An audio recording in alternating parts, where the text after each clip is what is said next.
Photoshop का ये हमारा CC 2020 वर्जन है। 19 और 20 वर्जन हम यूज़ कर रहे हैं।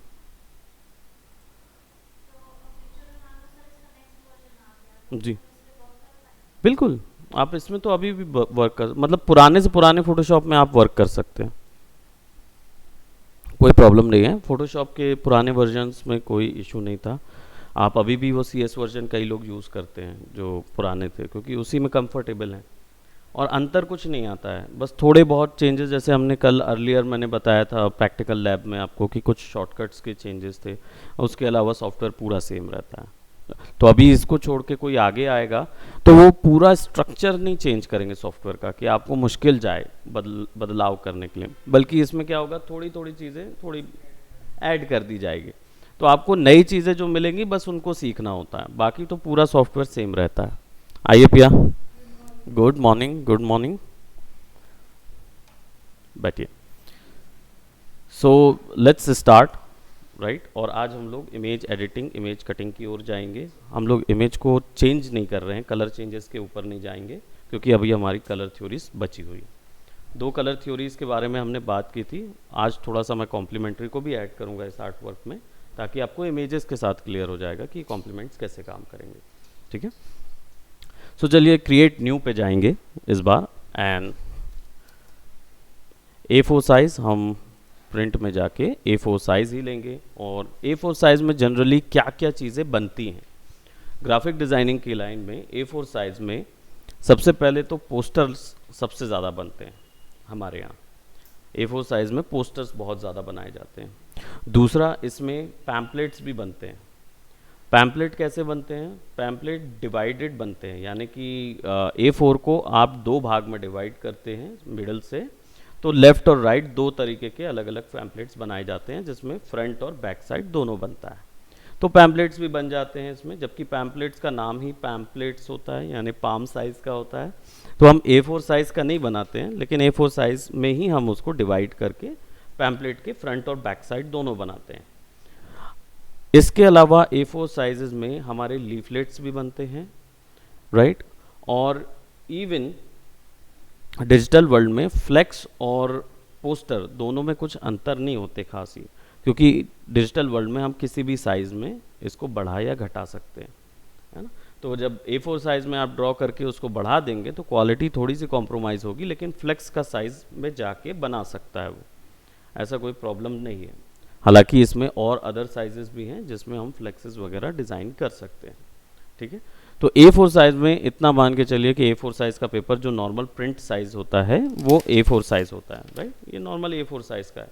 अब इसमें पोस्टर भी बन सकता है, इसमें फ्लेक्स भी बन सकता है, जो कि शॉर्ट फ्लेक्स भी बनते हैं, जो कि आप देखेंगे मार्केट में ऐसे ही लगे रहते हैं, जनरली A4 साइज़ के लगे रहते हैं। उसमें होता क्या है, उसमें कंटेंट कम होता है, उसमें कोर्स कंटेंट राइटिंग कम होती है, ग्राफिक्स ज़्यादा होते हैं। तो ग्राफिक्स दिखा के एक लाइन में बता दिया जाता है कि आप फलाना रैपिडेक्स इंग्लिश कोर्स का, जैसे आप देखते हैं कि लिखा रहता है रैपिडेक्स इंग्लिश कोर्स कौन कौन सी लैंग्वेजेस का दे देते हैं, 3 महीने में सीख लीजिए इंग्लिश, बस इतना ही लिखा होता है। उसके अलावा क्या होता है, फिर वहाँ पे वो ग्राफिक बना रहता है पूरा, आदमी परेशान है, बाद में बड़ा अच्छे से दिख रहा है, तो वो जो होता है वो फ्लेक्स साइज होता है। और वहीं पोस्टर्स में क्या होता है, पोस्टर्स का स्ट्रक्चर बनाने का तरीका एकदम सेपरेट और अलग होता है। ठीक है, तो उसको देखते हैं आज, पोस्टर्स को देखेंगे किस तरीके से बनाते हैं। पोस्टर्स को हम थोड़ा सा और आगे एलैबोरेट करेंगे। आज हम कॉम्प्लीमेंट्री थ्योरी भी ले रहे हैं और इमेजेस के साथ भी वर्क कर रहे हैं और पोस्टर के लिए ही वर्क कर रहे हैं। तो प्रोबेबली ये क्लास जो होगी वो हम 2 क्लासेस तक खींचेंगे, ठीक है, ताकि आपको कंप्लीट पोस्टर्स का आइडिया आ जाए। तो हम क्या करेंगे, यहाँ पे A4 साइज़ लेंगे और पोर्ट्रेट में रखेंगे। अभी हम पोर्ट्रेट पोस्टर बना रहे हैं, लैंडस्केप भी बना सकते हैं, बट पोर्ट्रेट वाले ज़्यादा चलते हैं। अब इसको क्रिएट कर लेते हैं। So it will give me something like this. Canvas आ गया। कैनवस के विषय में हमने प्रीवियसली काफ़ी बात की हुई है, राइट। अब कैनवस की अगर सेटिंग्स आपको कभी चेंज करनी हो, अगर आपको कैनवस का साइज़ बढ़ाना हो, कैनवस का साइज़ छोटा करना हो, क्योंकि यहाँ पे कोई ऑप्शन नहीं मिलता है अनलेस आपने आर्टबोर्ड यूज़ न किया हो, है ना। तो अगर आर्टबोर्ड नहीं है, यूज़ नहीं किया है आपने, क्योंकि अर्लियर सॉफ्टवेयर वर्जन पे आप लोग बैठ के वर्क कर रहे थे, वहाँ पे CS वर्जन से, वहाँ पे आर्ट बोर्ड नहीं मिलेगा।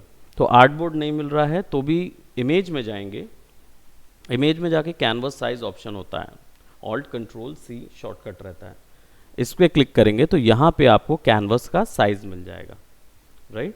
तो आप यहाँ से अभी जो विड्थ और हाइट साइज है वो जितना भी है वो यहाँ दिया हुआ है, उसके रिलेटिव में आप अगर 1 इंच भी विड्थ बढ़ाना चाहते हैं तो इसको 1 कर दीजिए और यहाँ रिलेटिव ऑन रहने दीजिए, तो दैट मीन्स 8 पे 1 इंच बढ़ जाएगा। सो अब जो आपका ये विड्थ का साइज होगा वो 9.267 होगा, करेक्ट। तो आप अपनी मर्जी से भी इनके साइजेस बढ़ा या घटा सकते हैं, डिपेंड करता है टाइम कौन सा आपका क्लाइंट किस तरीके का साइज चाह रहा है।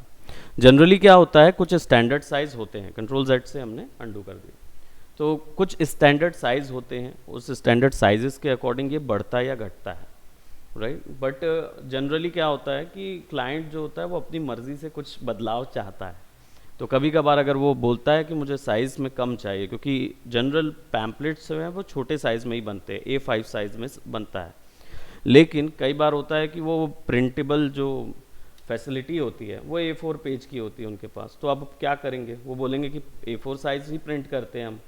तो ऐसी सिचुएशन में क्या करना होता है, फिर इसको बीच से काट के लेफ़्ट और राइट दोनों में फिर एक ही पैम्पलेट दिखाना होता है, ताकि वो प्रिंट हो सके, वो बीच से कटिंग करके वो एक दूसरे को चला सकें। ये कई बार क्लाइंट्स करते हैं इस चीज़ के लिए। तो कैनवस में जाके यहाँ पे कैनवस साइज़ करेंगे तो ये आपके कैनवस के साइज़ को बदलेगा। वहीं अगर इमेज साइज़ करेंगे तो इमेज साइज़ आपकी इमेज के साइज़ को बड़ा या छोटा करेगा। अब इमेज साइज़ और कैनवस साइज़ में क्या अंतर है हम लोग अभी थोड़ी देर में देखेंगे जब इमेजेस अप्लाई करेंगे, ठीक है। तो कॉम्प्लीमेंट्री थ्योरी जो है उसके बारे में हमने थोड़ी सी बात की थी अर्लियर। तो श्रीकांत आप बताइए कॉम्प्लीमेंट्री थ्योरी क्या होती है, ताकि हम एक लाइन में उसको समझें कि कॉम्प्लीमेंट्री थ्योरी क्या होती है।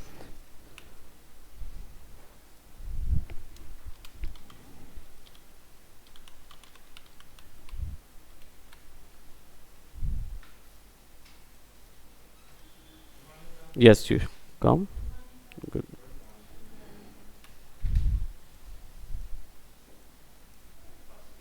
No. Colour theory second second third, second third, एक की सेकंड बाकियों की थर्ड है। हाँ हाँ श्योर। सो कॉम्प्लीमेंट्री,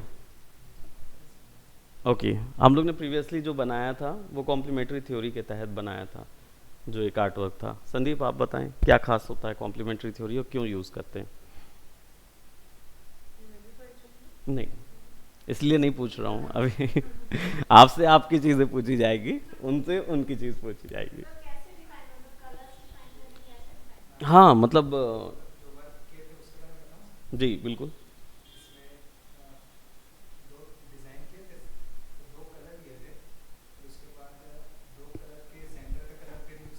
हम्म,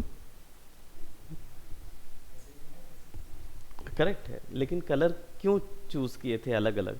मोनोक्रोम भी आपने देखा, मोनोक्रोम का क्या था, एक कलर यूज़ किए थे एंड बाकी shades, correct, that is monochrome. Complementary में हमने क्यों अलग कलर्स लिए थे, नो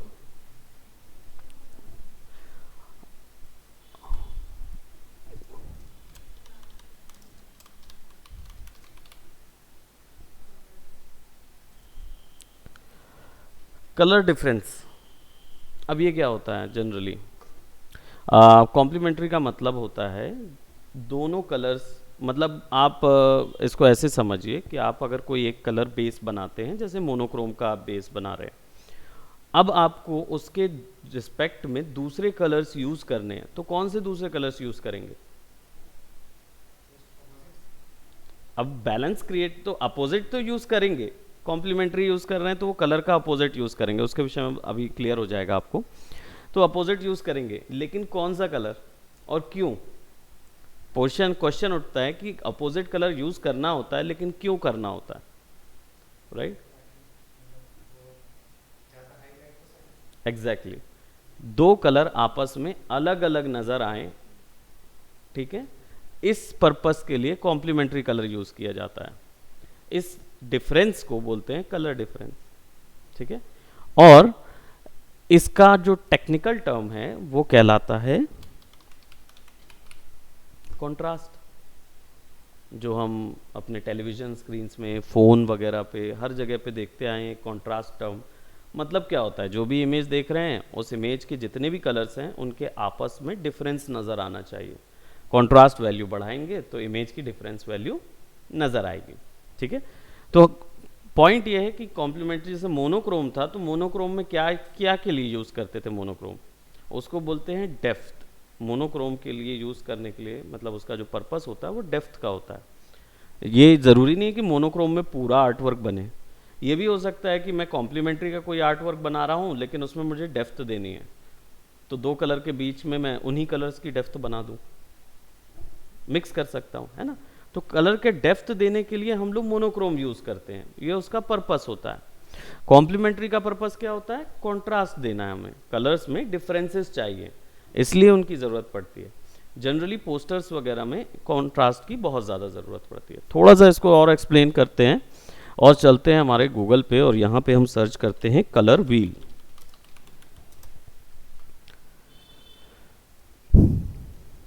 राइट, हमने प्रीवियसली देखा था कलर व्हील कुछ ऐसा होता है, और फोटोशॉप में ये कलर व्हील दिखता है यहाँ पे, ये भी है, ये भी है। इसको थोड़ी देर के लिए ऑफ करते हैं, क्योंकि ये अगर आप देखेंगे तो हो सकता है पुराने वर्जनों में ये ना मिले अलग से, ये तो हमेशा आपको मिलेगा। यहाँ पे क्लिक करेंगे तो आपको कलर पिकर ऑप्शन मिलेगा। इसमें कलर व्हील जो होता है वो ये होता है, एक स्ट्रिप के फॉर्मेट में नज़र आता है वो। यहाँ पे सबसे ऊपर भी रेड रहेगा और सबसे नीचे भी रेड ही होगा, राइट। तो ये कलर व्हील है, जहाँ से शुरू होगा वहाँ ख़त्म। अगर येलो से शुरू हुआ तो येलो पे, यानी रेड से शुरू हुआ तो रेड पे ही ख़त्म होगा। दैट्स वाई वो कलर व्हील होता है। अब कलर व्हील में इनका यूसेज अलग अलग तरीक़ों से होता है, इन्हीं के थ्रू कलर्स बनते हैं। कलर्स के सारे स्पेक्ट्रम्स इसी के थ्रू निकलते हैं व्हील के, और ये एक्सेप्ट करता है डिग्री वैल्यू। ये कोई नंबर एक्सेप्ट नहीं करता, ये डिग्री वैल्यू एक्सेप्ट करता है, क्योंकि ये राउंड है, रोटेशन है, तो डिग्री वैल्यू से हम कोई कलर को पकड़ते हैं।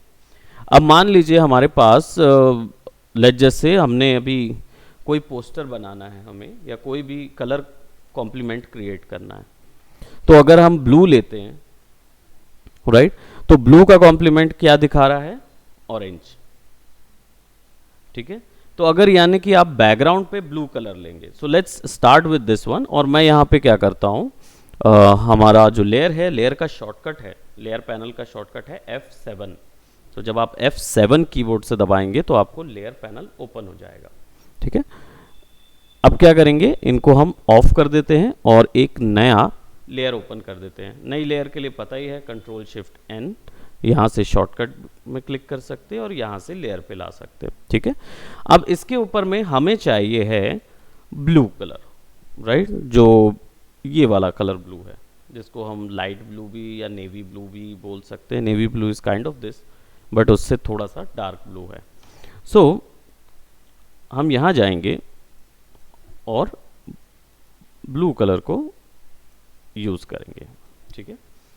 अब इनका यूसेज देखेंगे कि कौन सी चीज़ को क्या बोलते हैं, इसमें भी जाएंगे, बट अभी फ़िलहाल हम इसको सेलेक्ट कर रहे हैं और इसको ओके कर देते हैं, ऑल्ट बैक स्पेस करते हैं, ठीक है। आप कर सकते हैं, बट बैकग्राउंड की नीचे कोई भी लेयर आपको डालने पर कोई दूसरी डेप्थ नज़र नहीं आएगी, क्योंकि बैकग्राउंड ऑटोमेटिकली आपने वाइट रखा है। जब आप बैकग्राउंड ट्रांसपेरेंट रखेंगे ना, तब आप कर पाओगे वो चीज़। नहीं, मैंने एक नई लेयर ली, क्योंकि मैं एक सेफ्टी के तौर पे इसको यूज़ कर रहा हूँ, क्योंकि मुझे पता है कि बैकग्राउंड पे अगर कुछ किया और बाद में मुझे वो चेंजेस करने हो तो वो मैसअप कर सकता है। सो दैट्स वाई बैकग्राउंड ये है। और ये देखिए थंबनेल से पता चल जाएगा कि एक्चुअली में कलर कहाँ डला है। हाँ, क्योंकि वाइट वाले के ऊपर में हमने उसी साइज़ का ब्लू कलर डाल दिया, राइट, तो वो नज़र ही नहीं आएगा, वो कंप्लीट पूरे में चला गया है, क्योंकि मैंने without selection alt back space दबाया था। दैट मीन्स वो पूरे के पूरे ऊपर लेयर पे डाल देगा, फिल कर देगा। तो अभी क्या किया उसने, फिल कर दिया पूरी लेयर पे, मेरे पास ब्लू कलर है। अब मुझे इसके ऊपर में कोई चीज़ ड्रॉ करनी है। एक चीज़ और बता दूं, जो कलर, ये जो वैल्यूज़ दिखती है, इनको टेक्निकली क्या बोला जाता है? ह्यू, HUE, ह्यू। ये जो कलर्स होते हैं इनको ह्यू बोलते हैं। कोई भी कलर व्हील के, वैसे यही व्हील होता है सब में, इसके अलावा और कोई कलर व्हील नहीं हो सकता। तो ये जो ह्यू होता है, इसका मतलब होता है ये ट्रू कलर्स होते हैं। कलर्स की कोई वैल्यूज़ नहीं होती, मैंने प्रीवियसली बताया था कि कलर्स की कोई वैल्यू नहीं होती है। कलर्स केवल डिग्री वैल्यू के तौर पे नापा जा सकता है, राइट। लेकिन कलर्स के अगर अलग टेक्निकल वर्ड है स्पेक्ट्रम, अपन लोग समझते हैं शेड्स से, ठीक है। तो अगर कलर के जो डिजिटल लाइन का जो वर्ड होता है वो स्पेक्ट्रम होता है। एक कलर के मल्टीपल स्पेक्ट्रम्स चाहिए हैं, यानी कि उनके मल्टीपल शेड्स चाहिए हैं, तो आपको क्या करना होगा? ब्लैक और वाइट ऐड करना होगा। तब रेड मैजेंटा के बीच के जितने कलर्स होंगे तब आएंगे, ठीक है। कलर स्पेक्ट्रम्स तब आते हैं। अब इस चीज को हम यहां पे कैसे पकड़ें?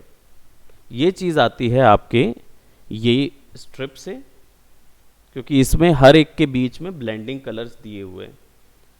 मान लीजिए मैंने बताया था कि रेड है, तो रेड से मैजेंटा जाने के लिए बीच में कितने शेड्स और कितने स्पेक्ट्रम्स आएंगे कलर के, ठीक है।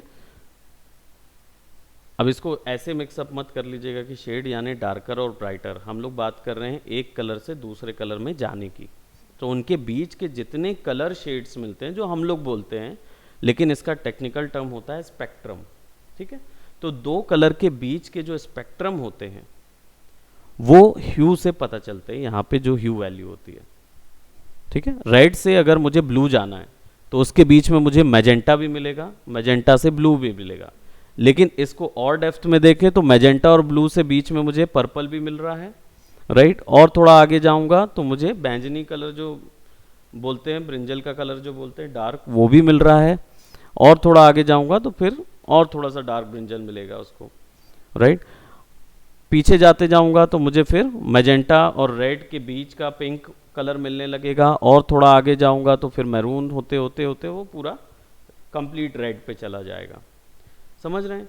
हम डार्क रेड, लाइट रेड की बात ही नहीं कर रहे हैं, हम बात कर रहे हैं कलर्स के डिफरेंट ब्लेंड की, ठीक है। तो उनको स्पेक्ट्रम बोलते हैं, जो नॉर्मल टर्म। तो जब भी अभी आपसे कोई भी आगे अगर कभी क्वेरी होती है या आपको बोला जाता है कि डिफरेंट स्पेक्ट्रम में काम कीजिए, दैट मीन्स कि आप उस कलर के बीच के डिफरेंट शेड्स को यूज़ करेंगे। शेड्स हम लोग समझ पाते हैं नॉर्मल लैंग्वेजेस में, राइट, बट टेक्निकल लैंग्वेज में उसको स्पेक्ट्रम बोलते हैं। ह्यू जो है वही, ह्यू एक्चुअल में वही कलर्स हैं।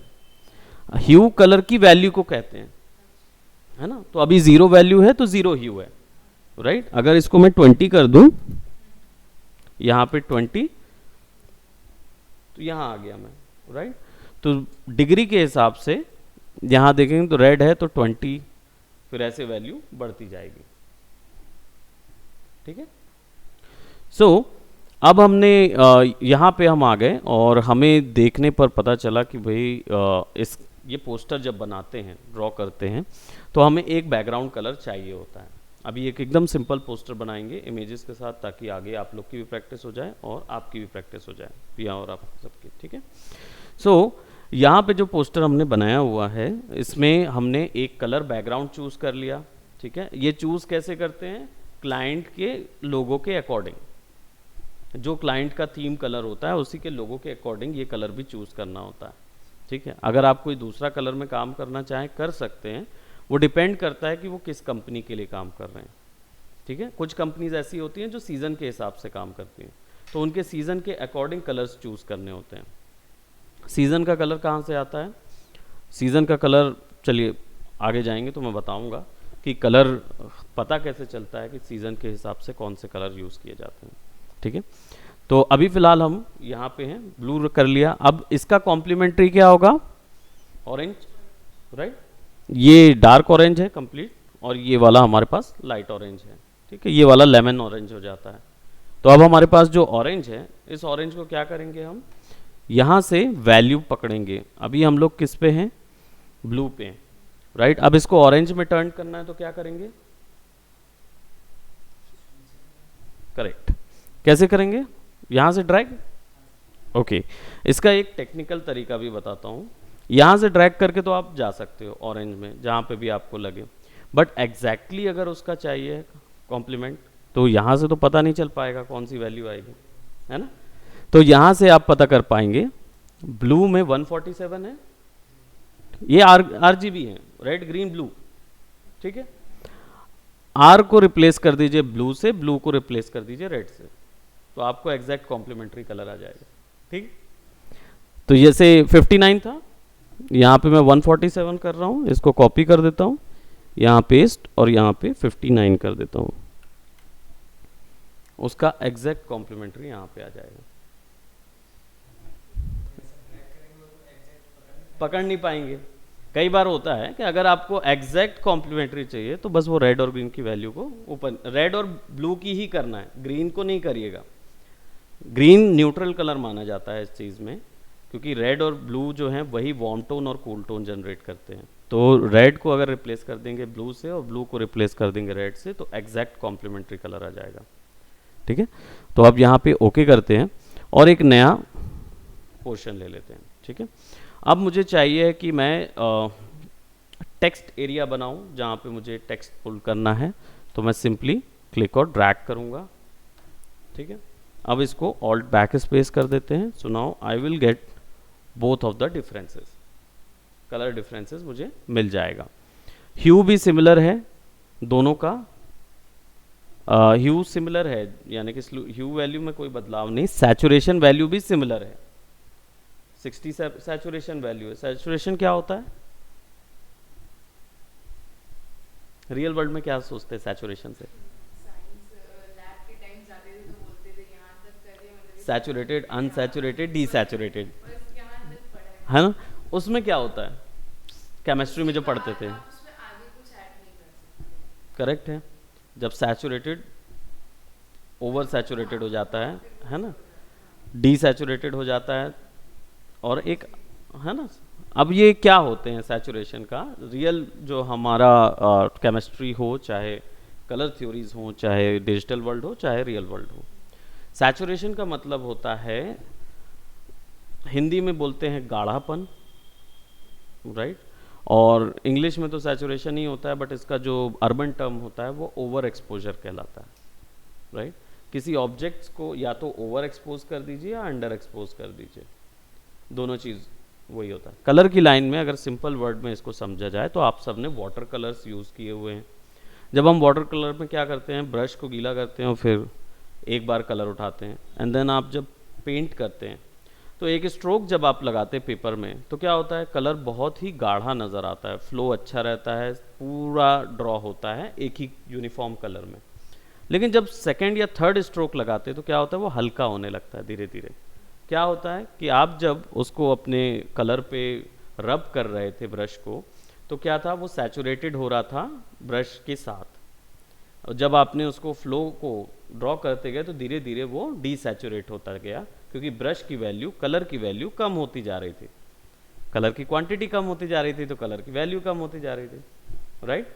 और जब आप उसको पेंट करते जाते हैं तो क्या होता है, एक टाइम आता है जब वो सैचुरेशन चला जाता है, ज़ीरो हो जाता है, फिर आप कितना भी रब कर लीजिए कलर नहीं आएगा। सेम वैल्यू यहाँ पे सैचुरेशन से कनेक्ट होती है, बस इसमें फ़ायदा ये होता है कि आपको एक या दो स्ट्रोक्स में इसमें कलर वैल्यू जाएगी नहीं, क्योंकि डिजिटल वर्ल्ड है तो जो वैल्यू आप यहाँ डालेंगे वही रहेगी। और ये किससे कंडक्ट होता है, परसेंटेज से, 0 to 100, 0 to 100, जीरो में जीरो सैचुरेशन, यानी कलर की क्वांटिटी बिल्कुल ज़ीरो हो जाएगी। और बोलना चाहिए और सिंपल लैंग्वेज में इसको समझें तो ये बोलें कि हल्का होता जाएगा कलर, है ना, और एक टाइम आएगा वैनिश हो जाएगा, गायब हो जाएगा कलर, ठीक है। और या उसको बढ़ाते जाएंगे तो कलर का गाढ़ापन जो है वो बिल्कुल बढ़ता जाएगा, ठीक है। तो उसको अगर आप राइट में ले जाएंगे पूरा तो 100% हो जाएगा और कलर की सैचुरेशन वैल्यू बढ़ जाएगी। ओके कर देता हूँ यहाँ पे। और अगर मुझे यहाँ पे इसको फिल करना है, क्योंकि ऑलरेडी मैंने एक शेप बना दिया है और इसमें फिल करना है, तो अब मैं ऑल्ट बैक स्पेस दबाऊंगा तो नहीं होगा, ठीक है। इसका एक तरीका है, कंट्रोल दबा के आप जब थंबनेल पे क्लिक करेंगे तो ऑटोमेटिकली उतना कंटेंट सेलेक्ट हो जाएगा लेयर का, ठीक है। और इसको ऑल्ट बैक स्पेस कीजिए, अब वहाँ सैचुरेशन आ जाएगा। करेक्ट।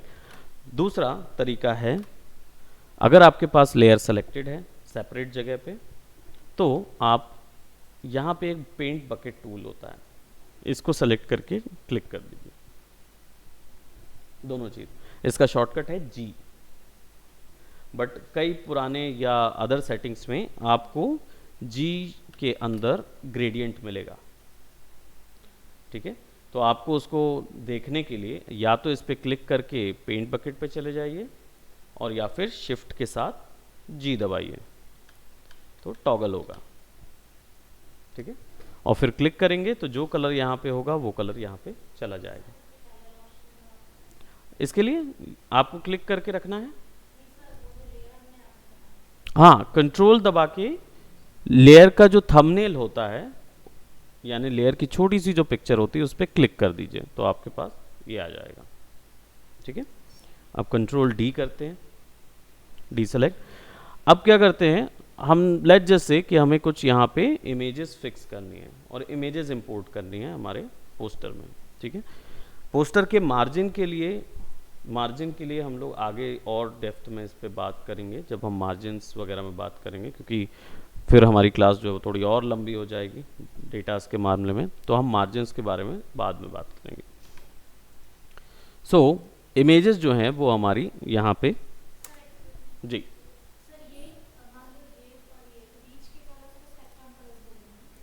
जी, जो बीच में आपको कलर मिल रहे हैं ये वाले, बिल्कुल बोल सकते हैं। इसमें और थोड़ा सा डेप्थ की बात है कि आपको जैसे ब्लू पे रेड में जाना है तो इनको कलर्स का एक सेपरेट नाम होता है कलर थ्योरी के लिए। ठीक है, लेकिन अगर ब्लू से मैजेंटा में जाना है तो उनके बीच के कलर्स को स्पेक्ट्रम कलर बोलेंगे, है ना। तो हम एज इन अगर इतने कलर सिस्टम पे काम कर रहे हैं, है ना, तो हम इसको बीच को स्पेक्ट्रम कलर बोल सकते हैं। लेकिन अगर मुझे ब्लू और मैजेंटा पे काम करना है या सबके बीच में और डिवीजन क्रिएट करने हैं तो उनके कलर्स को स्पेक्ट्रम कलर्स बोलते हैं। ठीक है, बाकी और थ्योरीज ऐड हो जाएंगी ना तो ये और क्लियर होता जाएगा कि कौन सी थ्योरी में किस कलर को कौन सा कलर बोलते हैं। ठीक है, तो इनको जानने से ये फ़ायदा होता है कि आप प्लान कर सकते हैं अपना आर्टवर्क, कि आपका आर्टवर्क जो है वो किस बेस पे तैयार होगा। ठीक है, नहीं नहीं नहीं, सबका पर्पस अलग अलग होता है।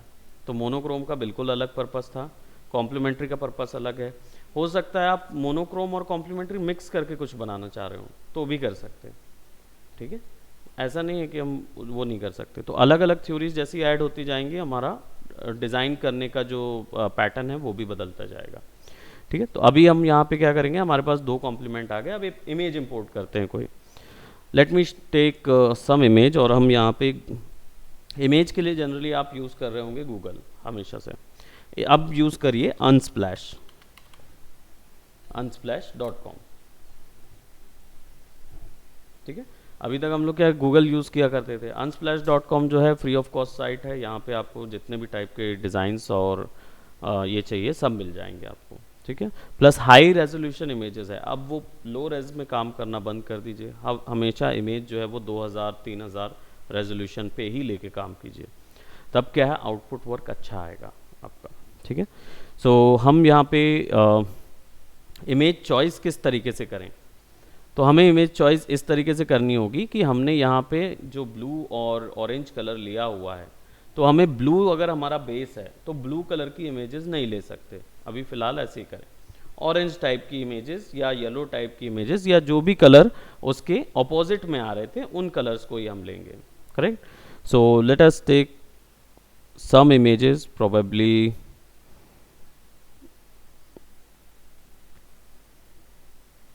ये भी एक अच्छा इमेज का आ रहा है, बट उसको ब्लेंड के साथ हमको यूज़ करना होगा। सो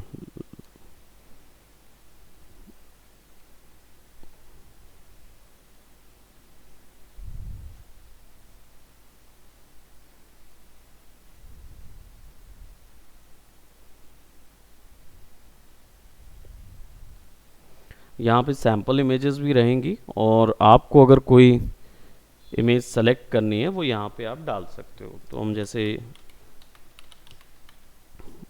एजुकेशनल टर्म पे सर्च कर रहे हैं कुछ को, तो उससे रिलेटेड इमेजेस यहाँ दिखाएगा।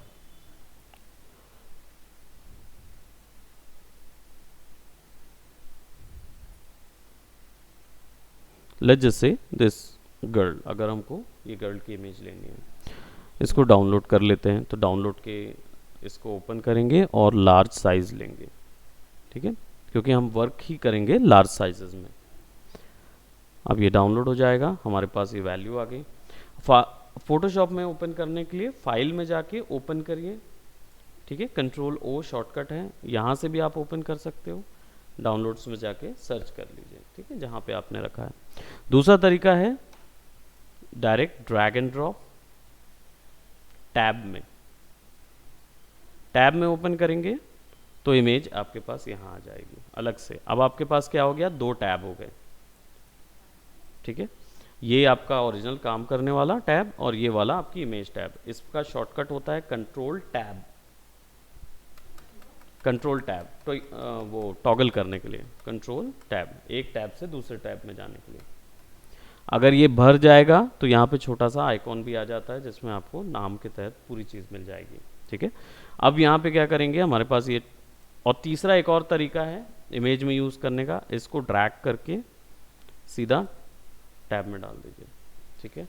अब यहाँ डालने में और यहाँ डालने में क्या अंतर है, ठीक है। अभी देख रहे हो आप, इसके चारों ओर एक अजीब सा केज बन गया है।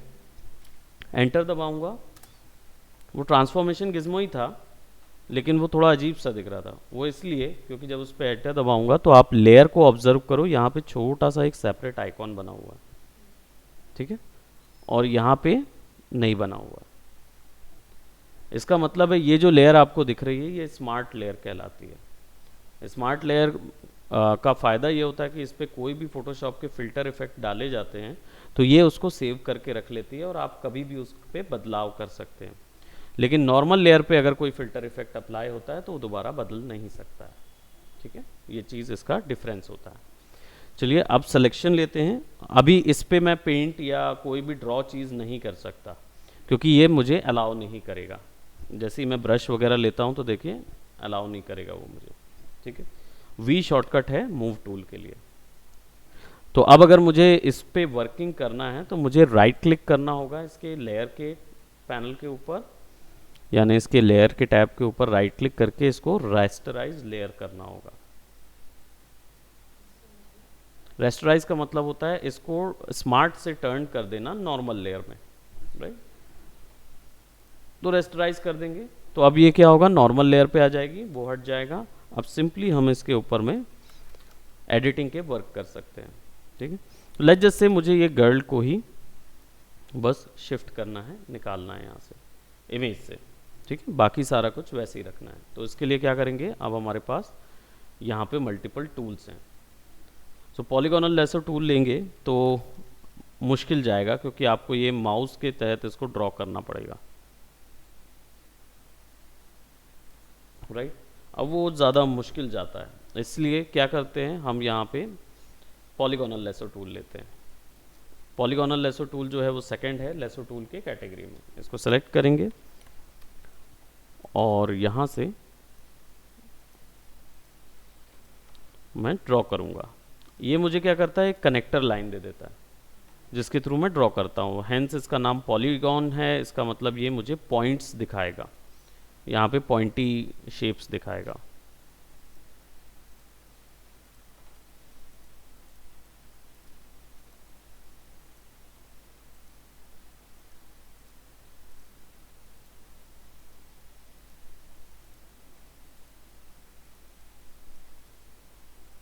स्पेस बार से पैन करने का ऑप्शन है।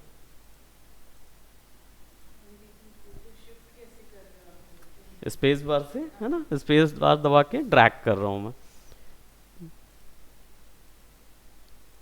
ये पैनिंग बोलते हैं इसको। तो पैन कर करके अब ये इमेज लेने का चॉइस ये था कि इसमें बहुत सारी वार्म टोन है, यानी रेड कलर्स के डोमिनेंस ज़्यादा हैं और हमारा बेस जो है वो हमने ब्लू कलर का लिया हुआ है।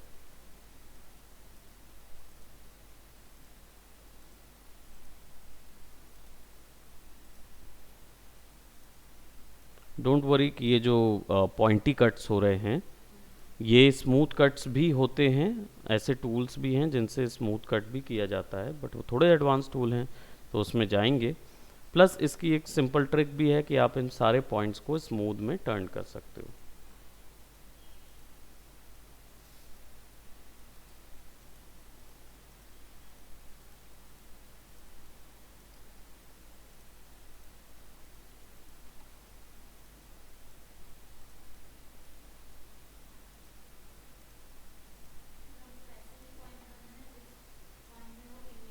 एग्जैक्टली नहीं, बिल्कुल जैसे जहाँ टेढ़ा मेढ़ा दिख रहा है वहाँ पे टेढ़ा मेढ़ा जाना होगा। इसके लिए और भी टूल्स हैं जो और आसानी से इसको सेलेक्ट कर लेते हैं, बट ये जो पोर्शन है इनका सीखना ज़रूरी होता है, क्योंकि अगर आप पॉलीगॉन सीख लेंगे तो फिर अपना मर्ज़ी का ग्राफिक ड्रॉ कर पाएंगे। ज़रूरी नहीं है कि हर बार आपको इमेज मिलेगी जिसमें आपको ग्राफ बनाना होगा, तो इसकी प्रैक्टिस काम आएगी आपके आगे।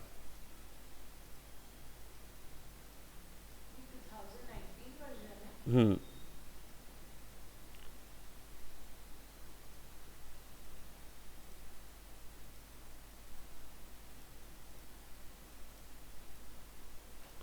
सीसी 2019, 2020 एंड 21 और 22, इनमें ज़्यादा कुछ भी मतलब अंतर नहीं आया है। भले ही बस हर ईयर के हिसाब से उन्होंने इसको लॉन्च किया हुआ है, लेकिन कुछ भी अंतर नहीं आया है अभी। थोड़े से सॉफ्टवेयर पैचेस में अंतर होगा, जो कि मतलब कोई नया टूल या कुछ भी ऐसा नया नहीं दिया उन्होंने इस चीज़ में, क्योंकि विंडोज़ अभी 11 आ गया है तो विंडोज़ 11 के अकॉर्डिंग लोग को सेट करना था।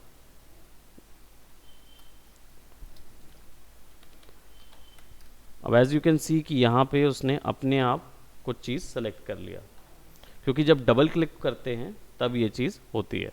तो हम क्या करेंगे, यहाँ से इसको माइनस कर देंगे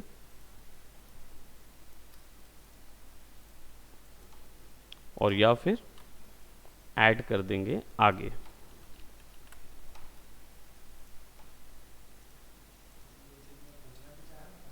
जी, खुद से ले लेता है। नहीं नहीं नहीं, डेफिनेटली, क्योंकि क्या होता है डबल क्लिक करेंगे ना तो वो अपने आप पकड़ लेता है उसको, तो इसलिए ये ऐड वाला ऑप्शन दिया हुआ है। आप ऐड कर दीजिए उतने सेक्शन को और बाकी चीज़ें ऐड करते जाइए, कोई इशू नहीं। अभी तो इमेज में कोई अंतर नहीं आएगा। ये जो सेकंड दिख रहा वो,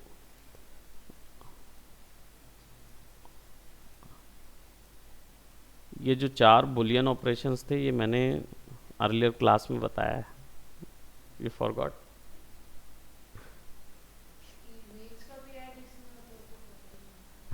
इमेज का ऐड और कलर का ऐड दोनों में कोई अंतर नहीं, क्योंकि हम लोग अभी इमेज में कोई असर नहीं आएगा। अभी हम केवल एक एरिया डिफाइन कर रहे हैं कंप्यूटर के लिए कि वो समझ जाए सॉफ्टवेयर कि कितना हिस्सा सेलेक्ट करना है, तो उसको हम वैसे ही यूज़ करेंगे जैसे मोनोक्रोम में यूज़ कर रहे थे। कर सकते हैं। पूरी पिक्चर को सेलेक्ट करने के लिए भी तो आपको सिलेक्शन लेना ही पड़ेगा। ड्रैग करके पूरी इमेज को डिलीट कर दीजिए तो बच्ची भी चली जाएगी। नहीं, बच्ची के बैकग्राउंड को डिलीट कर रहे हैं हम।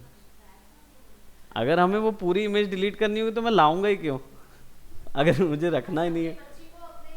इमेज में यूज़ करने के लिए मैं इसको यूज़ कर रहा हूँ, तो मैं इसको लेके ही क्यों आया अगर डिलीट ही करना है मुझे तो यहाँ पे एक और चीज़, जैसे अगर गलती से हम अंदर कहीं क्लिक कर जाते हैं, गलत क्लिक हो जाता है, तो बैक स्पेस दबाते जाएंगे, वो एक एक करके माइनस में जाता जाएगा। ठीक है।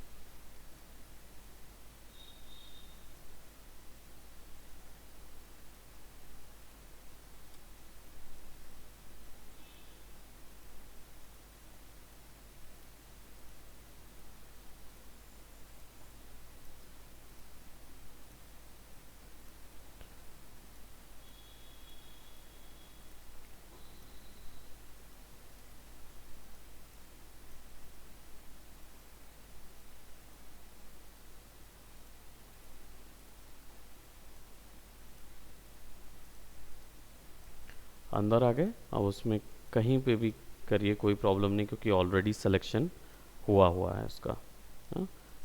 डबल क्लिक करूँगा एंड सी, वो ऐड हो गया जितना काटे थे हमने। तो ये वाला हिस्सा कट गया था हमारा, हमने इस हिस्से को भी उसमें जोड़ दिया, तो अब वो ऐड हो गया। अब अगर कोई हिस्सा जैसे हमें ये नहीं चाहिए, ये हिस्सा भी गायब करना है हमको, राइट, तो उसके लिए क्या करेंगे, सब्ट्रैक्ट करेंगे। अब सब्ट्रैक्ट करके हम इतने हिस्से को यहाँ से पेंट कर देंगे या बना देंगे, इधर से ड्रॉ कर देंगे।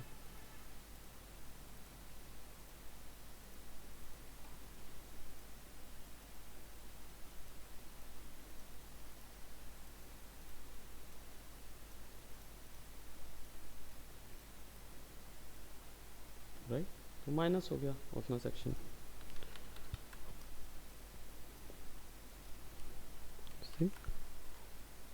अब यहाँ पे कुछ पॉइंट्स नज़र आ रहे होंगे, है ना।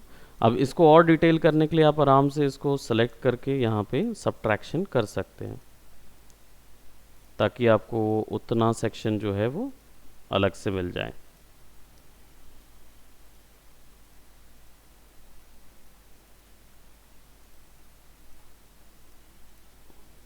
राइट, और ऐसे बीच में आप n नंबर्स ऑफ टाइम उसको सब्ट्रैक्ट कर सकते हैं। अब कई जगह आपने देखा होगा, हमने पॉइंट्स देखे थे, मतलब points in the sense tangent बन गए थे, पॉइंटी ड्रॉ हो रहा था।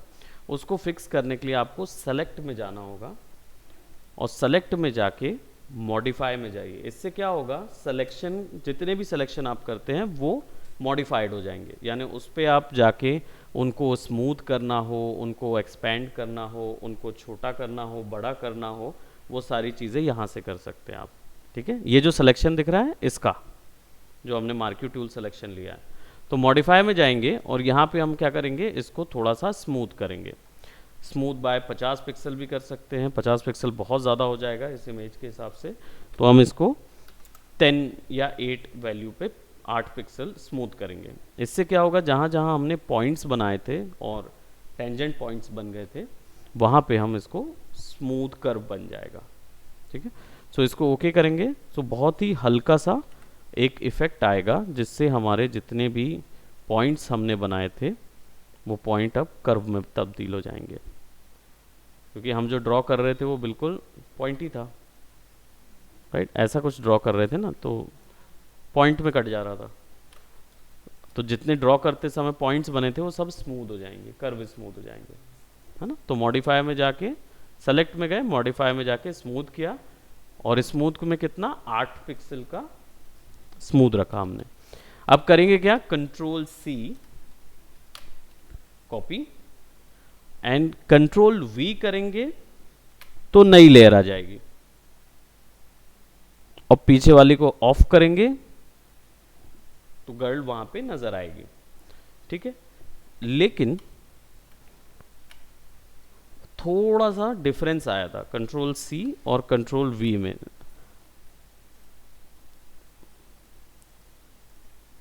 ठीक है, नॉर्मल समय पे अभी जैसे थोड़ा सा डिफरेंस आया था, बच्ची हिल गई थी अपनी पोजीशन से।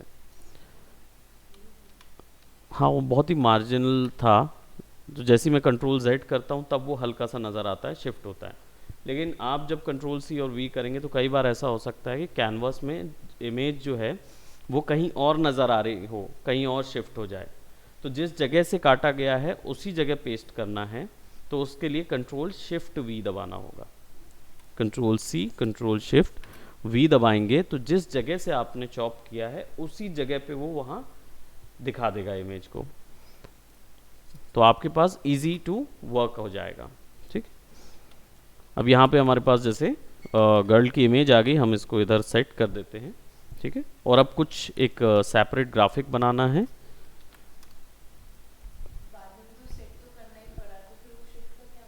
किसको, गर्ल को? नहीं नहीं, तो पहले ही आप इमेज सेट कर लीजिए जिस जगह पे आपको ले जाना है, और फिर कट कर लीजिए, और कट करके फिर control C and control shift V कर दीजिए, तो क्या होगा, उसी जगह पे वो फिक्स हो जाएगा। आप पीछे की इमेज डिलीट कर सकते हो। डिलीट करने के लिए सेलेक्ट कीजिए और ड्रैग कर दीजिए डस्टबिन पे। ठीक है, या तो ये, और या फिर सेलेक्ट कीजिए लेयर और कीबोर्ड से डिलीट दबा दीजिए, दोनों ऑप्शन है, ठीक है। अब यहाँ पे हमारे पास गर्ल आ गई है, वी शॉर्टकट है मूव कराने का, तो हम इसको मूव करा सकते हैं। और पर्पल जो आपको यहाँ पे दिख रहा है ये एक्चुअली में गाइडलाइंस है, ये स्मार्ट गाइड्स हैं। तो ये क्या करती हैं, ये ऑटोमेटिकली आपको बताती हैं कि आपका जो ये पर्पल कलर का इसको बोलते हैं बाउंडिंग बॉक्स। तो ये बाउंडिंग बॉक्स बताता है कि आपका ऑब्जेक्ट जो है वो ग्राफिक में कितना मार्जिन पे है। तो किसी ऑब्जेक्ट के एकदम हेड टू हेड बराबर है तो वो लेंथ पता करना है, सेंटर लेंथ पता करना है, राइट, वो भी बता देगा। तो हम इसको यहाँ पे थोड़ा सा अरेंज करके फिक्स कर रहे हैं, ठीक है। अब इस चीज़ को और क्लियर किया जा सकता है, तो आप इसको सिलेक्शन में लेकर आराम से, प्रोबेबली आप ये बाल अलग ही करना चाह रहे हो, ऐसा नहीं है कि हम उसको अलग नहीं कर सकते, लेकिन वो टाइम टेकिंग भी है और थोड़ा सा एडवांस टूल्स आएंगे जिन पे इस पे वर्क करेंगे, जो हार्डली कहना चाहिए बहुत ज़्यादा स्मूथ और प्रिसाइज वे में डिलीट करेंगे इमेज को।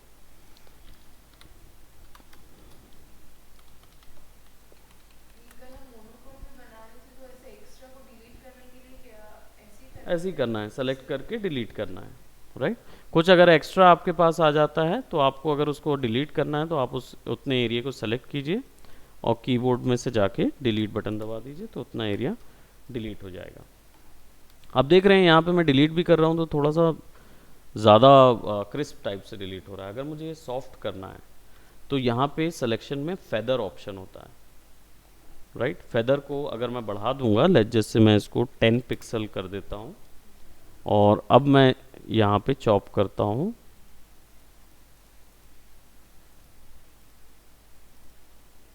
ठीक है। इसको मैं डिलीट करता हूँ तो अब देखिए वो हल्का सा ओपेसिटी कम करके उसने डिलीट किया, राइट।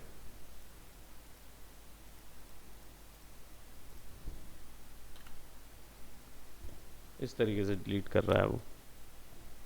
तो वो धीरे धीरे जब बैकग्राउंड के साथ ब्लेंड करने के लिए जाएंगे ना, तो ये फेदर्स का बहुत ज़्यादा यूज़ करते हैं, राइट। अभी हमारा सिलेक्शन जो है फेदर का 10 पिक्सल का है, तो इसको मैं 3 पिक्सल का कर देता हूँ, थोड़ा सा क्लियर भी रहे वो।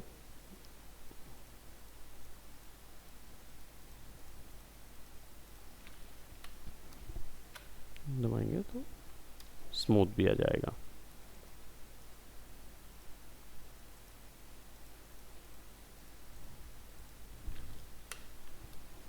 तो ऐसा स्मूथ आपको मिलेगा।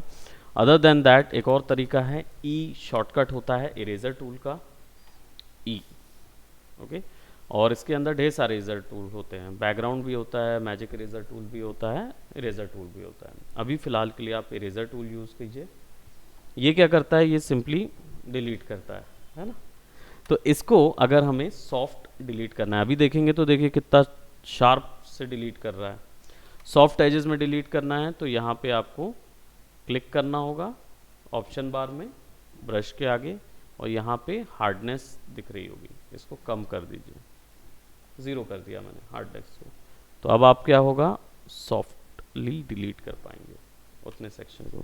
ब्रश का साइज़ जो है, यानी कि जो इरेजर ब्रश का साइज़ है, इसको कम या ज़्यादा करने के लिए स्क्वायर ब्रैकेट्स होंगे, लेफ्ट साइड का स्क्वायर ब्रैकेट या राइट साइड का स्क्वायर ब्रैकेट। लेफ्ट से छोटा होगा, राइट साइड से बड़ा होगा, ठीक है। नहीं नहीं नहीं, करली ऊपर आता है, बट वो शिफ्ट की ज़रूरत ही नहीं है ना। वो आपको मतलब, हाँ बस ब्रैकेट वाला बटन दबाइए, लेफ्ट और राइट, डजेंट मैटर। आप शिफ्ट के साथ, कोई इसमें कीबोर्ड ऐसे नहीं है जो शिफ्ट के साथ आपको ये टूल्स को दे, है ना। तो आपको केवल डायरेक्ट क्लिक करना है, छोटा करके हम जैसे करते हैं, तो यहाँ से वैल्यू सिंपल एजेस को थोड़ा सा सॉफ्ट कर दीजिए।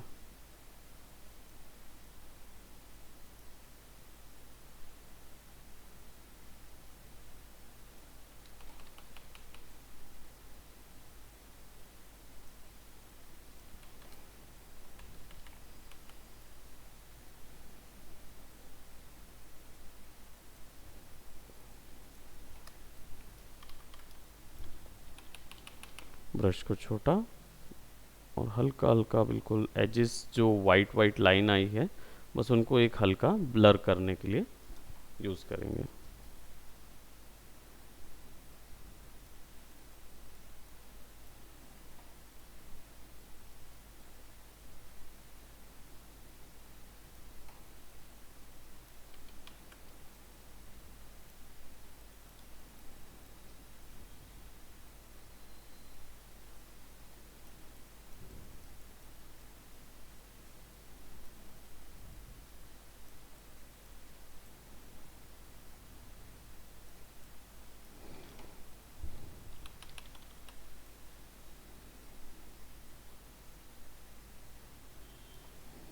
राइट, जितना फाइन आपको कट करना है उतना फाइन आप कर सकते हैं। अब यहाँ पे बेसिकली पीछे और कोई ग्राफिक बनाने हैं तो पैटर्न्स बनाने या ग्राफिक पैटर्न्स बनाने के लिए एक चीज़ ध्यान रखिएगा कि आप अगर ब्लॉक्स ले रहे हैं ना तो ब्लॉक्स मॉडल या सॉलिड मॉडल ही लें, यानी सॉलिड शेप्स ही लें, कर्व शेप्स को मत लीजिए फिर, राइट। सबसे पहला सिद्धांत जो होता है पैटर्न बनाने का वो ये रहता है, क्योंकि जो आपने देखा होगा कई डिफरेंट डिफरेंट टाइप्स के ग्राफिक्स बनाए जाते हैं इसमें, तो क्या होता है कि अगर आप कर्व लेके बना रहे हैं तो पहला तरीका शुरुआत के लिए कह रहा हूँ, इसके बाद वो मिक्सिंग आ जाएगी कि कौन से शेप के साथ कौन सा शेप मिक्स किया जा सकता है, लेकिन पहले शुरुआत करने के लिए अगर ब्लॉक से शुरू कर रहे हैं तो ब्लॉक ही रखिए, ठीक है। और अगर कर्व से शुरू कर रहे हैं तो कर्व ही होने चाहिए सारे पॉइंट। उसके बाद जब आप थोड़ा सा उसमें दक्ष हो जाएंगे तो then you can actually mix both of the techniques, ठीक है।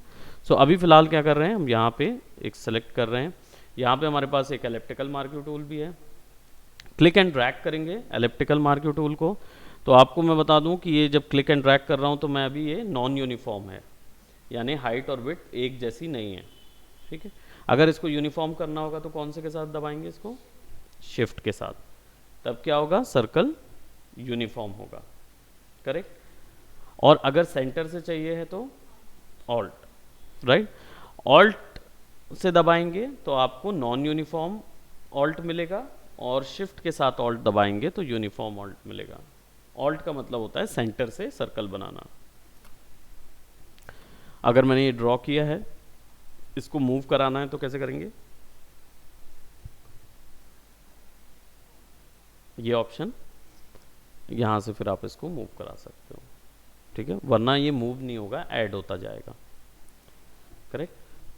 सो अभी यहाँ के लिए मैं एक नॉन यूनिफॉर्म ड्रॉ कर रहा हूँ शेप, ठीक है, और एक नई लेयर इस गर्ल के पीछे मैं ले रहा हूँ, और इस कलर का एक और कॉम्प्लीमेंट्री कलर देखते हैं।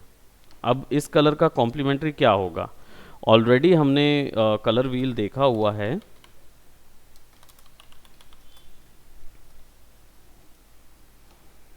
कलर व्हील देखा हुआ है कि हमारे कलर व्हील में ब्लू का कॉम्प्लीमेंट्री ऑरेंज तो आ गया था, तो अब और कौन से कलर कॉम्प्लीमेंट्री मिलेंगे, तो एक तरफ ये होते हैं और एक तरफ ये होते हैं, राइट। कलर स्पेक्ट्रम्स के बारे में हमने बात की हुई है, लेकिन स्पेक्ट्रम से ऊपर भी एक और हायरार्की होती है, यानी कि एक और कलर थ्योरी होती है जो इन कलर्स को यूज़ करने के लिए होती है। यानी कि ये कलर जो ब्लू था इसका एग्जैक्ट ऑरेंज था, ये 100% कॉन्ट्रास्ट कलर है, 100% कॉन्ट्रास्ट। इसका 80% कॉन्ट्रास्ट भी होगा, 60% कॉन्ट्रास्ट कलर्स भी होंगे, तो कौन से होंगे, वो स्प्लिट कॉम्प्लीमेंट्री कलर कहलाते हैं। यानी कि इस कलर के आगे वाला जो कलर है उसके लेफ्ट और राइट वाले कलर, ये स्प्लिट कॉम्प्लीमेंट्री कलर्स कहलाएंगे, ठीक है। तो ये जितने भी होंगे, इसके आगे 2 जो होंगे या 3 जो होंगे, ये स्प्लिट कॉम्प्लीमेंट्री कलर्स कहलाते हैं। तो अब मैं ये कलर ले रहा हूँ, ठीक है। इसके लिए मुझे क्या करना होगा, बस ग्रीन की वैल्यू बढ़ानी होगी। क्यों ग्रीन की वैल्यू बढ़ानी होगी, क्योंकि ये कलर ग्रीन के साइड है, RGB है ना, तो अब ग्रीन की वैल्यू बढ़ा देंगे तो वो ग्रीन की तरफ चला जाएगा, करेक्ट है। तो क्या करेंगे, सिंपल, हम यहाँ पे जो कलर हमने सेलेक्ट किया हुआ है इस कलर की वैल्यू को देखते हैं, ठीक है। यहाँ पे ग्रीन, ये ओके, लेयर पे जाके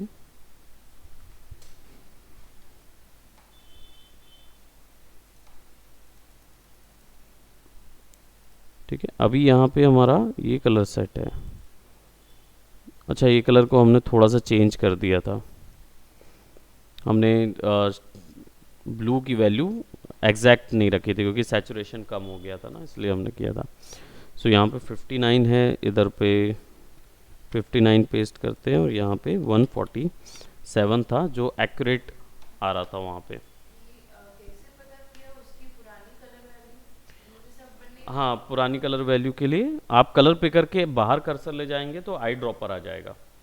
ये क्या करता है, ये बस कलर पिकर जाते हैं ना अपन यहाँ पे, तो इसके जैसे ही बाहर कर्सर ले जाएंगे ना तो ऑटोमेटिकली वो चेंज हो जाता है आई ड्रॉपर पे।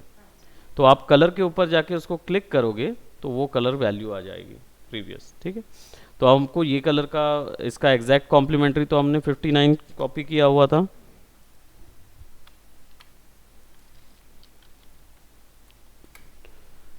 राइट। और इसको हम हमारी इस लेयर के ऊपर में पुट कर रहे थे, ये एग्जैक्ट आया था, हमने उसको थोड़ा सा ज़्यादा सैचुरेशन दिया था इसलिए वो वैल्यू वहाँ चली गई थी। अब इस कलर का थोड़ा सा येलोइश वाला वर्जन जो हमको चाहिए था, शेप को लेंगे यहाँ फिक्स करेंगे और येलो के लिए फिर हम ग्रीन की वैल्यू को बढ़ाते जाएंगे, राइट। हाँ, अब ग्रीन की वैल्यू को हम लोग 10-10 बढ़ाएंगे या इक्विवेलेंट टू आर ले जाएंगे, रेड और ग्रीन। तो रेड और ग्रीन के मिक्स करने पर क्या बनता है, येलो, राइट। आपका वो भी क्लियर करेंगे एक बार और कि कौन से कलर को मिक्स करने से कौन सा कलर बनता है, ठीक है। तो रेड और ग्रीन को जब मिक्स करेंगे इक्वल वैल्यू पे तो येलोइश आने लगेगा, और ब्लू की वैल्यू अभी 59 की 59 ही है। तो हमारे पास जो है वो स्प्लिट कॉम्प्लीमेंट्री कलर आएगा, जो इसका ब्लू का स्प्लिट कॉम्प्लीमेंट्री है। अब यहाँ पे वो ब्लू का इसका स्प्लिट कॉम्प्लीमेंट्री ब्लू का ये रहेगा और ये दूसरा स्प्लिट कॉम्प्लीमेंट्री कलर आएगा। तो 3 स्प्लिट कॉम्प्लीमेंट्री कलर आ जाएंगे, ठीक है। इसको मैं नीचे कर देता हूँ ताकि मुझे गर्ल का सेक्शन भी हाईलाइट दिखे, शेप भी हाईलाइट दिख रहा है यहाँ पे, और यहाँ पे हमारे पास एक वैल्यूज भी नज़र आ रही है। अब यहाँ पे हम एक और लेयर ले लेते हैं और क्लिक और ड्रैग कर देते हैं, ठीक है। और यहाँ पे 2 ऐसे कलर्स हैं जो सबसे ज़्यादा कॉम्प्लीमेंट प्रोवाइड करते हैं, केवल 2। कौन कौन से हैं, black and white, correct, right. तो ये किसी भी कलर के साथ आपको कॉम्प्लीमेंट प्रोवाइड कर सकते हैं। तो आप अगर वाइट लेंगे, यहाँ पे इसको टॉगल करने के लिए एक्स दबाएंगे। कौन से वाले, ये नीचे वाले जो हैं, ये बैकग्राउंड कलर फिल होता है और ये फोरग्राउंड होता है। तो आपको 2 पैलेट मिलते हैं जिसमें आप 2 कलर रख सकते हो, कभी भी एक्स दबा के इनको स्विच करके 2 पैलेट्स को यूज़ कर सकते हो, ठीक है। नहीं, वो कुछ नहीं बताते, वो केवल होल्डर्स हैं, कलर होल्डर्स हैं। तो हम इसको वाइट रखते हैं, ऑल्ट बैक स्पेस करते हैं, तो सी वाइट आपको सबसे ज़्यादा कॉम्प्लीमेंट देता है। कॉपी करने के लिए लेयर कितने तरीके हैं, शेप कॉपी करने के लिए क्या करते थे, ऑल्ट के साथ, अल्टर के साथ क्लिक करके ड्रैग करेंगे, ठीक है। अल्टर के साथ क्लिक करके ड्रैग करेंगे उस लेयर को तो वो कॉपी हो जाएगी, या फिर कंट्रोल जे, लेयर सेलेक्ट करके कंट्रोल जे करेंगे तो भी लेयर कॉपी हो जाएगी और आप मूव करा सकते हो, ठीक है। अब एक चीज़ और कि पोस्टर्स में अभी तो ग्राफिक्स फिल करके देखा हमने, कुछ इमेजेस कट करके देखी, कॉम्प्लीमेंट्स का मतलब समझा, ठीक है। पोस्टर्स का मार्जिन क्रिएट करने के लिए कंट्रोल आर दबाते हैं और यहाँ पे रूलर्स आते हैं, ठीक है। इन्हीं रूलर्स के तहत इसमें सेट होता है। पोस्टर्स के कुछ एलिमेंट होते हैं जिसमें टाइटल अलग होता है, टैगलाइन अलग होता है, कंटेंट्स अलग होते हैं, ये अलग अलग टेक्स्ट वैल्यूज़ होती हैं जो कि ऐड करनी होती है। प्लस इसके साथ शेप में कितनी जगह देनी है, उसमें स्पेसिंग, पोस्टर क्रिएट करते समय लाइंस एंड स्पेसिंग का भी ध्यान बहुत ज़्यादा रखना होता है। तो ये सारे एलिमेंट्स तो आज की क्लास में हम कवर नहीं कर पाएंगे, तो हम इसको नेक्स्ट क्लास में एक और एक्सटेंड करेंगे जिसमें इसके ऊपर में हम टाइटल्स डालेंगे, हम फॉन्ट्स कहाँ से लाने हैं, अच्छे फॉन्ट्स कहाँ से लाने हैं, क्योंकि फ़ोटोशॉप के जो डिफ़ॉल्ट फ़ॉन्ट है वो आपके कंप्यूटर से उठाते हैं और आपके कंप्यूटर में उतनी खासा फ़ॉन्ट्स नहीं होते हैं। तो जो इंडस्ट्री के अच्छे खासे फ़ॉन्ट्स जो यूज़ करते हैं वो कहाँ से लाने हैं, इंस्टॉल कैसे करना है, फ़ॉन्ट कैसे यूज़ करना है, वो उसके साथ साथ स्पेसिंग और बैलेंसिंग ऑफ शेप्स, ये हम लोग नेक्स्ट क्लास में पोस्टर्स की कवर अप करेंगे, ठीक है। सो आज आप क्या करेंगे, आज का असाइनमेंट ये होगा कि आप कोई भी एक पोस्टर का इमेज वाला काम करेंगे, यानी कि ग्राफिक्स क्रिएट करने वाला काम करेंगे। आइदर सेम बनाइए या फिर आप किसी और को भी बना सकते हैं, ठीक है। हम डेफिनेटली इसमें और भी बहुत सारी चीज़ें ऐड करेंगे which gives a certain kick to this one, okay. और इसके अलावा इतना यहाँ तक करके अपनी फाइल सेव रखिएगा, मेरे को भेज सकते हैं जेपीईजी इमेज, बाकी उस फाइल को सेव करिएगा पीएसडी में, ताकि आपके पास नेक्स्ट इसमें जब हम वो अप्लाई करेंगे वो टेक्निक्स तो आपको और ज़्यादा आर्ट वर्क मिल जाए करने के लिए, ठीक है। नहीं तो अदरवाइज़ फिर से आपको नया बनाना पड़ेगा, वो सब ना करके इसी फाइल को एक और बार में कवर अप करेंगे, ठीक है। नहीं नहीं, उसको ग्रुप में नहीं भेजना है, वो अभी हाफ वे थ्रू है ना हम लोग, तो कोई मतलब नहीं, तो अब ग्रुप में तभी भेजेंगे जब हम पूरा कंप्लीट करेंगे, करें।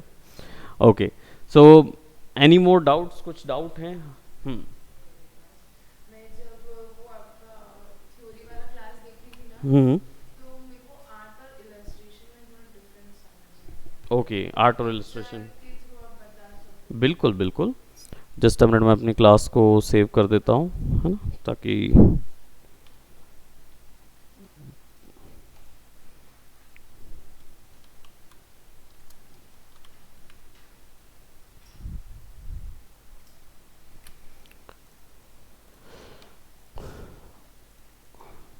आर्ट एंड इलस्ट्रेशन जो आपने प्रीवियस देखा होगा, आई थिंक मैंने प्रीवियस की और क्लासेस शेयर कर दी थी क्या, कि एक ही क्लास शेयर की? एक ही क्लास शेयर की, ओके।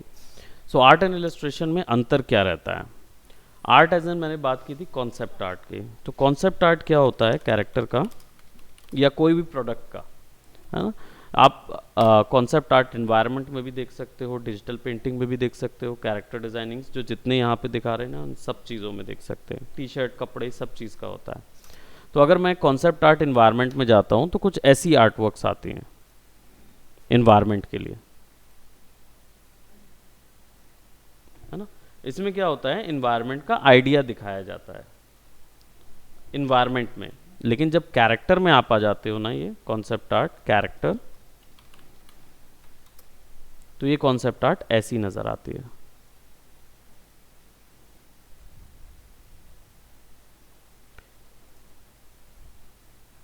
इसमें क्या होता है, उसी आर्टवर्क के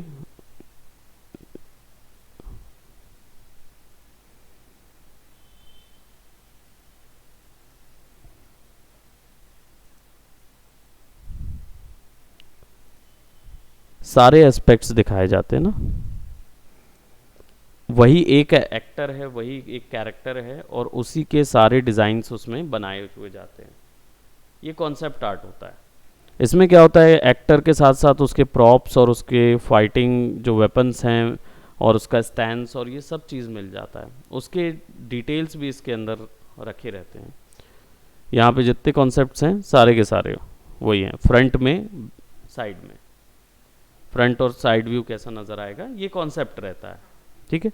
अब इलस्ट्रेशन जो होता है वो बिल्कुल डिफरेंट होता है, कैरेक्टर इलस्ट्रेशन देखेंगे। कॉन्सेप्ट आर्ट को ऑफ कर देते हैं, कैरेक्टर इलस्ट्रेशंस।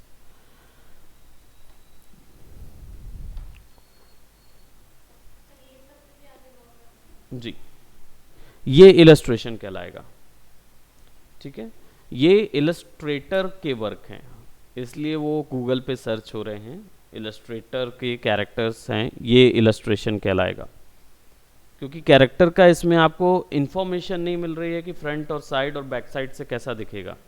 यहाँ पे क्या इन्फॉर्मेशन मिल रही है कि ये कैरेक्टर जो है ये फ्रेंडली नेचर का है ना, ये कैरेक्टर जो है ये बोल्ड और थोड़ा सा एंथुजियास्टिक कैरेक्टर है, स्ट्रॉन्ग फीमेल कैरेक्टर है, ये कैरेक्टर लग रहा है कि हैवी हीरो कैरेक्टर है, थोड़ा एडवेंचरस लग रहा है, ये साइड हीरो लग रहा है विच इज़ जो साइड में एक सपोर्ट के लिए रहेगा, है ना। ये कैसे पता चल रहा है? क्योंकि इनका इलस्ट्रेशन में इनके पोजेस इंक्लूड किए गए, क्योंकि इनका पोज दे दिया गया है उस तरीके का। अब इसमें आपको आइडिया आ जाता है कि कैरेक्टर जो है वो कैसा है। अभी इसमें अगर आप जाओगे आगे, जैसे फॉर एग्जांपल ये, तो ये स्ट्रिक्ट मदर कैरेक्टर लग रही है ना, क्योंकि उसका डेलिकेट फेस एक्सप्रेशन सब कुछ वैसे ही रखा हुआ है।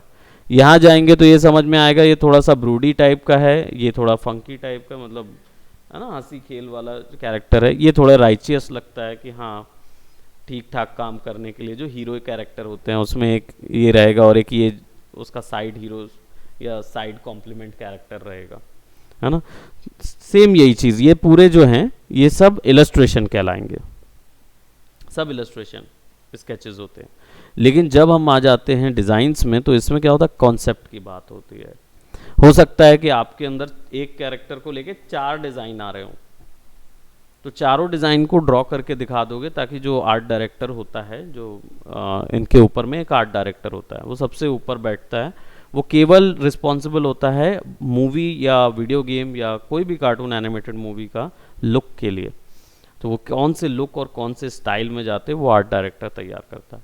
तो वो देखता है और आर्टिस्ट को बोलता है कि अच्छा ये वाला नहीं, मुझे ये वाला कैरेक्टर चाहिए या ये वाला चाहिए, है ना। ये इलस्ट्रेशंस हैं उन्होंने जो किए हुए हैं, कि इसमें कैरेक्टर इलस्ट्रेशन समझ में आ रहा है। स्ट्रॉन्ग कैरेक्टर है तो उसका पोज भी है, कैरेक्टर पेंट भी किया गया है ना। ये रोबोटिक कैरेक्टर तो समझ में आ रही क्योंकि अपीयरेंस है, लेकिन रोबोटिक किस टाइप की है, तो इसको देख के लग रहा है कि ये फाइटर रोबोट है कोई, जो एंड्रॉयड टाइप की, जो कि एवेंजर्स की मूवी में जो कैरेक्टर थी, गमोरा की बहन जो थी, है ना, जो आयरन मैन के साथ रहती है, वो फाइट करती है इस चीज़ में, ऐसी सो ऑन, है ना। तो ये इलस्ट्रेशंस रहेंगे आपके क्या बोलते क्लासेस के दौरान, आपको ये दोनों ही चीज़ें सिखाई जाएंगी कि डिजिटल पेंट कैसे करना है, जिसमें इलस्ट्रेशंस और कॉन्सेप्ट आर्ट किस तरीके से जनरेट होगी, ठीक है, ये दोनों रहेगा। सो बैक टू पोस्टर्स, और इसमें देख रहे हैं तो और डिटेल में दिखाया है ना, बाल भी बताया है, कपड़े और हर एक चीज़ का डिटेल से अलग से बताया। तो this is concept art and illustration will be your dynamic expressions and dynamic poses, जिससे समझ में आएगा कि कैरेक्टर नहीं, वो इलस्ट्रेशन कहलाएगा। कॉन्सेप्ट आर्ट में फ्रंट बैक राइट्स जो आप बोल रहे हैं ना, वो कॉन्सेप्ट आर्ट का पोर्शन होगा। इलस्ट्रेशन में डायनेमिक पोज रहेगी बस। इसमें देख के मतलब समझ में आ जाना चाहिए कि कैरेक्टर जो है वो किस टाइप का है, डायनेमिक पोजेस में दिखाई देगा, ठीक है। इसको बनाना और इसको ड्रॉ करने के तरीके बहुत अलग अलग हैं, बहुत डेप्थ में है, काम बहुत सारा करना पड़ेगा। तो इसलिए अभी से थोड़ा सा मल्टीपल इन थ्योरीज पे काम कर लीजिए, ताकि आगे चल के जब इसमें जाएंगे तो आपको थोड़ा सा ज़्यादा मेहनत करनी होगी। ओके, सबको। तो बिना स्केच की भी टेक्निक है हमारे पास, ज़रूरी नहीं है कि आपको स्केच आनी चाहिए। स्केच आती है तो आपको बेनिफिट मिलेगा, लेकिन इसका मतलब ये नहीं कि स्केचेस नहीं आती तो काम ही नहीं कर सकते। बिल्कुल कर सकते हैं, आपके पास सारे ऑप्शंस हमारे पास अवेलेबल हैं। कई ऐसे आर्टिस्ट हैं जिनकी स्केचेस उतनी अच्छी नहीं होती, लेकिन उनके इलस्ट्रेशन आर्टवर्क बहुत अच्छे होते हैं, ठीक है, तो कर सकते हैं, ऐसा कोई प्रॉब्लम नहीं है। और स्केचेस भी सीखना कोई बड़ी बात नहीं है, आप चाहें तो अलग से मतलब आप सीख सकते हैं, हम आपको वो बता देंगे कैसे स्केचेस में स्ट्रॉन्ग होते हैं, ठीक है।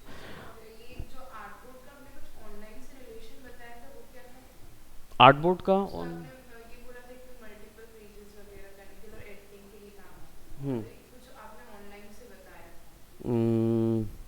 आर्टबोर्ड का जनरली 2 पर्पस होता है, एक तो मल्टीपल चेंजेस और एक रन टाइम चेंज होता है। यानी कि आप अपनी मर्जी से, जैसे मैंने यहाँ से चेंज कर रहा था कैनवस को, आप यहीं से उसको चेंज कर सकते हो, राइट। और कुछ ऑनलाइन बताया होगा तो एक बार और देख लीजिएगा कि मैंने क्या बताया होगा। सो आई हैव टू सी की what I had said at the earlier. शायद कुछ 2 पॉइंट है, मल्टीपल आर्टबोर्ड्स आ जाएंगे और अपनी मर्जी से रन टाइम चेंज कर सकते हैं, ये 2 चीज़ कर सकते हैं, ठीक है।